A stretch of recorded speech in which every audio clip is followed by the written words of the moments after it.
I learned that the best way to fulfill our vision is to go after it. But when your expectation is off, you end up using your time and your energy to fight everything that is not your vision. You're listening to the Living Inside Out podcast, and I'm your host, Toks Aruoture. This is episode 72. Welcome to the Living Inside Out podcast, where we believe we have everything we need to navigate our path. Episode 72 is How to Build Resilience. Hey, how are you? What have you been up to? Can you believe we are in March? Like we're even we are a quarter of the way into March. It feels like we're racing to the end of quarter one of 2023. And I've only just stopped saying Happy New Year. If this is your first time listening, welcome. I am so happy to have you, and I can guarantee you're in for a ride. And if you've been listening for, 20, 40, maybe 70 episodes, thank you so much. You're a trooper, because you trust me to speak into your life, and you keep coming back again and again, which encourages me, because what happens behind the scenes when I'm going through challenges is this. I think about you.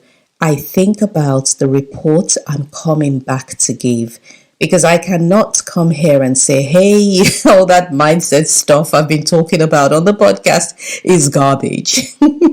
Seriously. And I've also received messages of warmth and virtual hugs and texts and phone calls and everything following episode 70, where I talked about the challenging season I've been in, and I do not take that lightly. Thank you for your love. Thank you for your care. Living Inside Out is a space where we embrace mindset changes through life experiences, and I share as authentically as I possibly can, using my business and my life experiences against the backdrop of my Christian faith. Because many of us are held back from personal growth. We're viewing life through the filter of old mindsets. Some of it is not even our fault. We just kind of grew up with it, and we just accept what our minds are telling us. But I believe that God created us with the resources we need to live the life that we truly desire, so that we're not constantly fighting against what we have versus what we want. But we need to dive beneath the surface so that we can expose those limiting mindsets, recognize them, expose them, unearth them. And that's what we do here. So if you haven't subscribed, don't forget to do so. That way you do not miss a single episode and you don't miss fun announcements. Like the fact that I run courses on how to recognize and remove those limiting beliefs, and that we will be hosting our first brunch event in the summer. I'm laughing because I used to host these years ago, a few times a year, and I still have people asking me, when am I going to get started again? I stopped because life got very busy with my business, and I just had to put that to the side. But I see there is a need for us to physically connect, especially for those of us that live in the United Kingdom. Not that we want to leave other people out, especially if you don't live here, but just logistics. Who knows? Maybe we'll start doing world tours and doing conferences in different countries. I don't know, but I know that the future is looking absolutely beautiful. So if you're not subscribed to receiving this podcast, or rather, if you're not subscribed to listening to this regularly, then you want to do so. And also, you can head to toksaruoture.com, and all of the information is up there.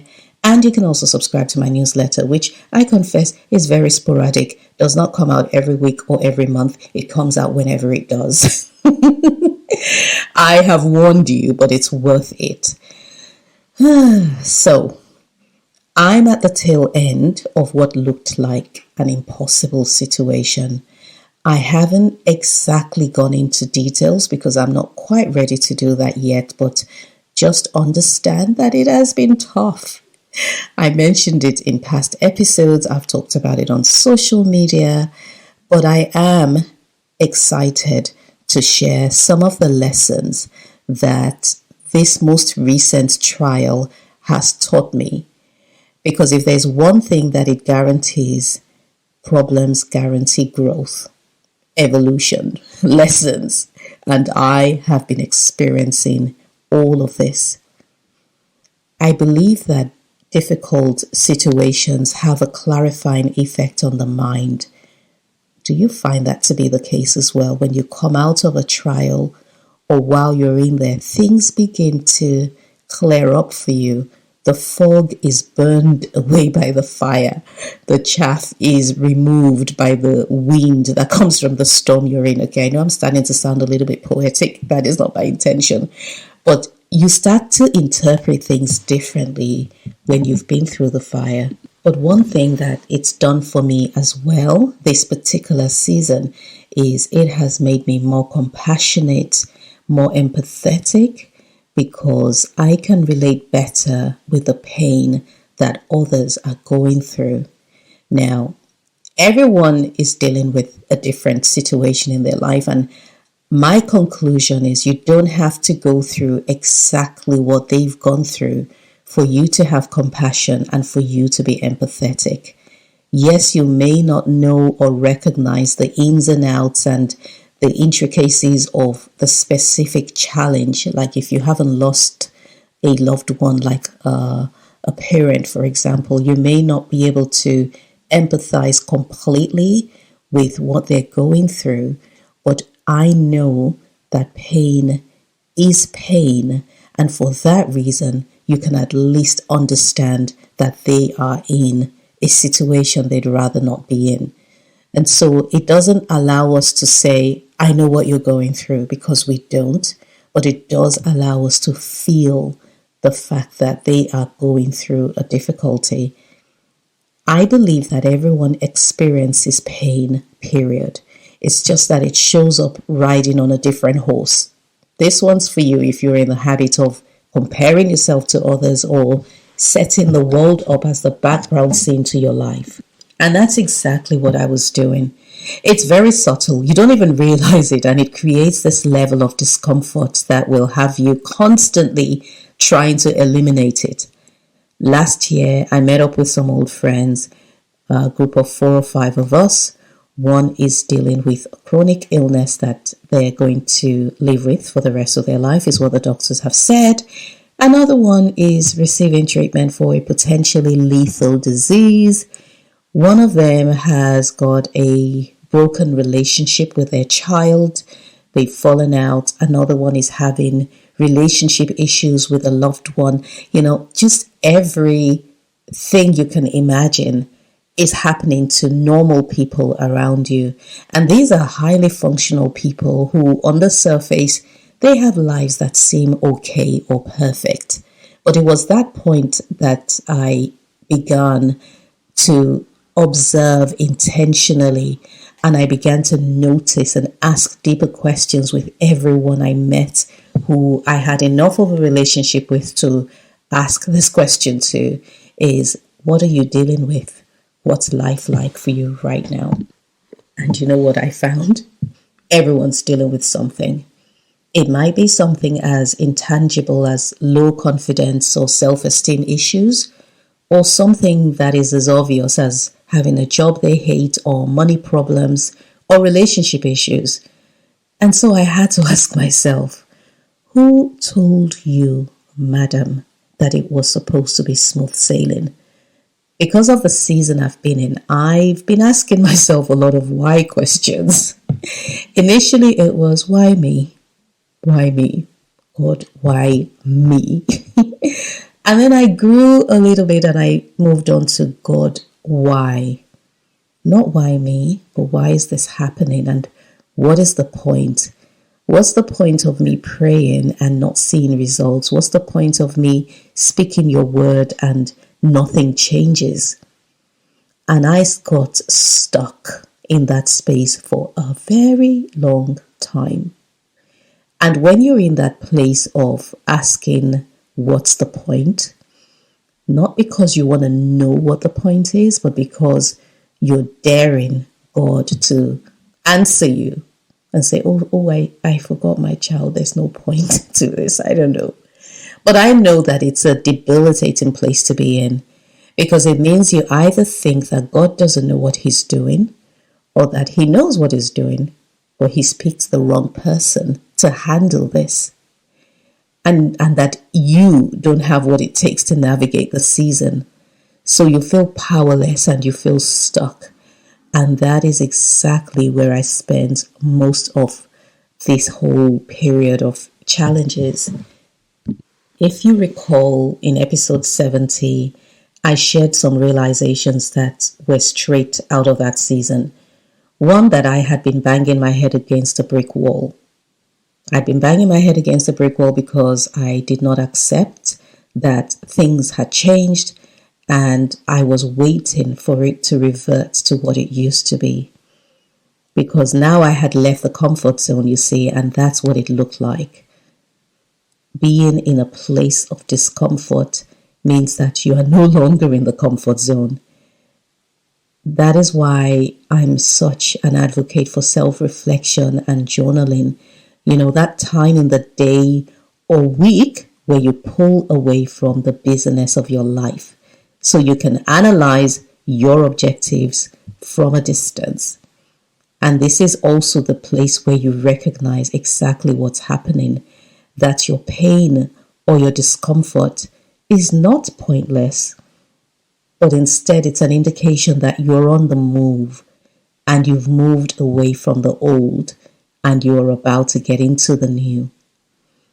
But when or if you're in your feelings, deep in your feelings like I was, you'll end up standing just outside that zone with your back against the direction you should be going to, and you'd be knocking on that door and saying, let me back in, because you prefer the comfort of the old to the discomfort of the new. And this week was it this week or last week? I think it was this week, was World Book Day. And I shared one book that has had a monumental impact on my life, and that is Who Moved My Cheese. I've left the details in the show notes. Who Moved My Cheese is a book that stops you staring at the old, or as Valerie Burton, my coach, will say, knocking on a door that's been closed. I will not stare at a closed door. That's an agreement she made when she found herself in a situation that was past and she couldn't get back into it. And so acceptance can only occur when you believe that there is purpose in your pain, and that purpose is woven by God into your life, your past, your present, and your future. There's a scripture verse that I love that says, all things work together for those who love God and are called according to his purpose. It means that the pain or the confusion is a tool that God is using to manifest your purpose. It doesn't mean that God sends problems to us. It just means that we will have problems because we live in a fallen world. But even then, God will use them as a tool to create good outcomes for us. And so that's why we have to keep moving. Because how are you going to receive outcomes if you're stagnant and waiting? We have to accept that uncomfortable situations are a normal part of life. And when you choose to see it that way, then you're going to stop trying to run away from it, and instead you start to grow through it. And you'll be able to see it as a tool, as part of the complete picture, and not an annoying inconvenience. The third lesson that I mentioned last week was making space, because life is growing from challenge to challenge. Not going, but growing. Or should we say growing through challenge? Winston Churchill said, success is going from failure to failure without the loss of enthusiasm. And for years, I struggled with this quote because I said, no, thank you. It's too negative. Not for me. But age, age, guys, age has a way of settling you down so you can see life for what it really is. And I don't subscribe to pity parties where everyone starts to list their problems, and I lost my job, and then my relationship fell apart, and then I fell ill and nobody likes me and all of that stuff.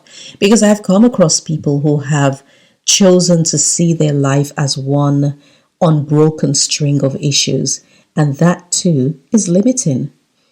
But you see, as I get older and wiser, I'm learning this truth that everybody has to deal with pain from time to time. But we lose that enthusiasm that Winston Churchill talked about when we stop to worship the pain, or we reject it and we stand and spend the rest of our time fighting it. And so acceptance allows you to make the space to grow regardless of what you're going through. With all that said, I want to give you 3 tips on how to build resilience, because resilience is needed. Now that we know we're guaranteed pain because we live in a fallen world, you're going to have to develop some resilience, which you already have been doing. You may not have labeled it that way. Resilience is the ability to keep going when it no longer makes sense to. The first tip is to make an agreement ahead of time that no matter what you experience, you were pre-fitted with everything you need to handle it. One phrase we use in Nigeria is, God forbid. If I were to ask the average Nigerian, what will you do if you lost your job? They'd most likely say, God forbid, it won't happen. Or if I said, what if your husband cheats on you or leaves you? They'll say, God forbid, I reject that. And so our culture does not allow us to even imagine ourselves successfully navigating unsavory seasons. And when those times come, because bad times, as we now know, will come, we think we're in an impossible situation. And that's when we risk thinking God has abandoned us, because surely this would not have happened if he was present, or that God made a mistake. And that's when you end up banging your head against a brick wall, like I did, because you don't believe progress in the midst of this situation is even possible. And so, make an agreement with yourself now, today. Don't wait for the next difficult situation. Make that agreement that while you won't go hunting for challenges to get into, you know that whatever situation you find yourself in, you got there because God permitted it.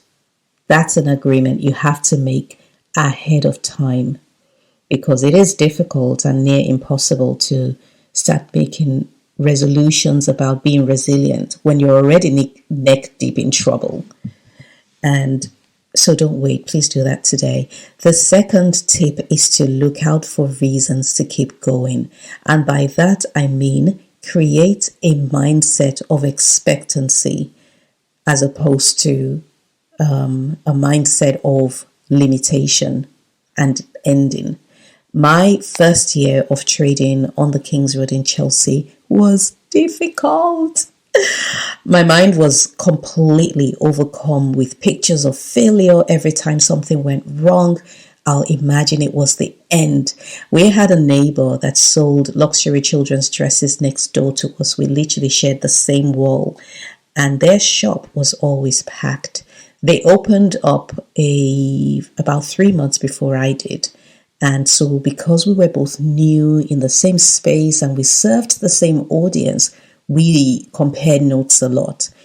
Now, their shop was always packed with people. Mine, on the other hand, I sell baby furniture. Not everyone who has a child needs furniture, right? So mine comparatively was quiet. And I used to use that external fact as an indicator of whether things were going well or not, which I now know not to.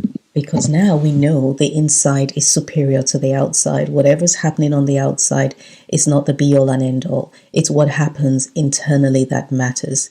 And so one day they came over to me and said, Toks, we're closing down. The rent is too high. Traffic isn't enough. We just can't carry on. And my immediate thought was, well, I too have got to join them. Actually, it was more like, who do I think I am to keep going when they are stopping? But I recognized, thank God, that I had two options. I was literally at the crossroads. Turning left will be to go with them, which was the most obvious and easier option. Turning right would be hold on to any ray of hope which you can find. And I did. I got a quiet promise from God that if I could just get past this point, I'd be fine. And so I held on to it. And then it began to run out. And then just as I was getting weary again, another ray of hope showed up. And that was a pre-prep school was opening up next door to us. And that I will gain customers from it. They hadn't yet opened, but the building works were going on. And I held on to that. Now, I held on to a promise, not a reality, not a physical manifestation, because hope isn't always physical. Learning to hope in what you can't see is a skill you must develop to be resilient. And that's why Winston Churchill made that statement of going from failure to failure. A loss of enthusiasm means a loss of hope. And so looking out for reasons to keep going means that you look around you and you grab anything you can with both hands. And yes, that hope will eventually run out, but there'll be another one waiting nearby. One day I said to my husband, I was tired of hoping. I wanted certainty and I wanted results. But then I got a response from God, and it was a simple question. Who told you that it was supposed to be easy? I tell you, that set my mind straight, because really, where did I get the guarantee that I was not supposed to struggle? Or why did I somehow think that struggling and pain and difficulties meant that I was on the wrong path and that I needed to correct my path or correct the course? So it hit me that I had grown up with a mindset of expecting life to be smooth sailing. And when troubles arise, it's not supposed to be there. So I end up spending my time resisting, since, hey, it's an imposter. I learned that the best way to fulfill our vision is to go after it. But when your expectation is off, you end up using your time and your energy to fight everything that is not your vision. And I know how hard it is to keep going when you feel threatened. It's like being in the wild with the snarling tigers all around you. Because when your expectation for life is that it should be smooth sailing, problems look like the end of that life. In episode 74, which will be out not next week, but the following week, 2 weeks from now, I will talk about how a polarized or an all or nothing rule stops us from achieving great things. And that's going to be a good episode.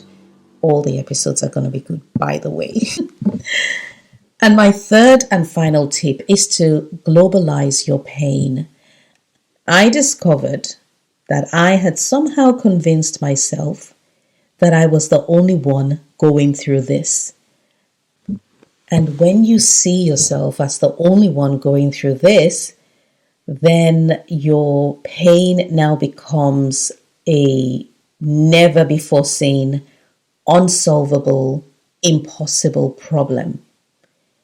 There's a level of arrogance, there's got to be, that comes with believing that of all the billions of people in the world, you are the one person who has a problem that cannot be solved.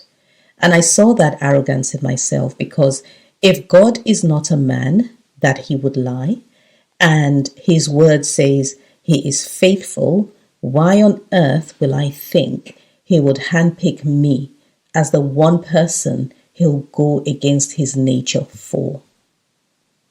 In the social media era where we can choose to present our lives as though it's an unbroken chain of wonderful events, globalizing your pain is a challenge in itself because you are surrounded by pictures of people whose pain is glamorized.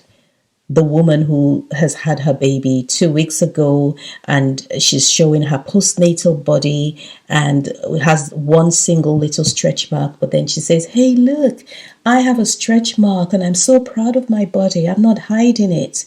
This is a real woman. No, it's not a real woman. A real woman looks different for all of us. Our bodies are different. Meanwhile, you have got a gazillion stretch marks and you look like you're 6 months pregnant. Now, if you are wise enough to unfollow accounts like that, you may still have friends or family who behave in that manner or they talk in that manner.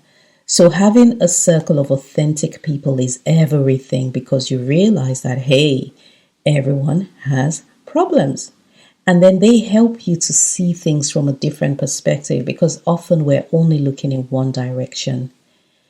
But when you place your pain against the backdrop of the world, and you can see that you're not in a war-torn country. And if you happen to be in a war-torn country and you're listening to this, then hey, you've got internet and you have access to good material and even the peace of mind to sit down and even connect because peace is everything. So you look at your problem against the backdrop of the world and you'd see just how blessed you are. What this does as well is that it helps you recognize that everyone's dealing with something, and it helps you take your eyes off what you think your life should be and accept that what it is now, including the pain, is the life that you're capable of living and designed to live. Now, if this blessed you and you have not yet subscribed to Living Inside Out, what are you waiting for? Also, as I'm trying to grow my audience, can I ask that you kindly share this podcast with your friends and your family? Thank you so very much. I have added a new feature. Listen, now you can send me a voice note with a question and I'll play it and answer it on the next episode. It will make our space even more fun and interactive. And so again, the link is in the show notes, but you can head on to this wonderful new app, click it, record a voice note, a question or a comment, and I will share it on the next episode. You are awesome for listening to this podcast. Thank you so much. Remember to live from the inside out. Talk to you soon.